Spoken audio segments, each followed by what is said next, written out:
క్షమించండి. నిజంగా మనస్ఫూర్తిగా చెప్తున్నాను, నాకు ఏ రోజు కష్టం ఎందుకు అనిపించలేదు అంటే I really enjoyed this process. నచ్చిన పని చేసేటప్పుడు శ్రమ తెలియదు అంటారు కదా, నాకైతే అలా అనిపించింది. అంటే బట్ ఇవాళ షూటింగ్ అయిపోయిన తర్వాత నాకు బాగా తెలుస్తుంది, ఎందుకంటే నొప్పులు ఎక్కడెక్కడి నుంచో నొప్పులు బయటకు పడుతున్నాయి.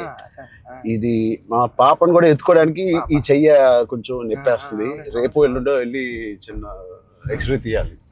అంటే ఆ కుస్తీలో చేయి పట్టి పట్టి పట్టి అది అదురు ఉంటది, అదిరి కొంచెం ఏదో అయింది దీనికి. మళ్ళీ మీకు చేతికి అది కుస్తీలో పట్టడం, ఆ పైల్వాన్స్ అందరం తిరగేయడం అట్లతో పాటుగా మళ్ళీ సార్ పైగా నువ్వు పెట్టింది ఆర్టిస్ట్ కాదు, నిజమైన పైల్వాన్స్.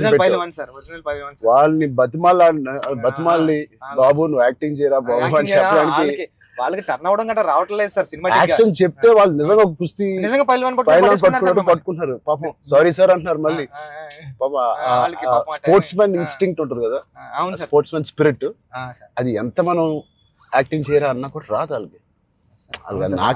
నాకే ఊపు వచ్చే ఒరిజినల్ వచ్చేసి మిమ్మల్ని మీ ఒక పైల్వాన్ అయితే పట్టుకొని వచ్చేసి టప్ అని మీ దగ్గర పట్టుకొని అది ఎందుకు సార్ కుస్తీలో మీ కొన్న మీద అంత దెబ్బ తగిలింది. అయితే నేనైతే పానిక్ అయిపోయాను సార్. నేను లేచి అదైతే చాలా అంటే దేవుడు ఉన్నాడు కాబట్టి జరిగింది సార్.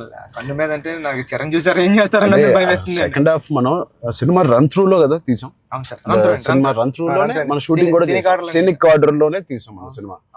సో అది తీయడం వల్ల ఐ థింక్ నాకైతే చాలా చాలా హెల్ప్ అయింది మీరు అలా తీయడం వల్ల.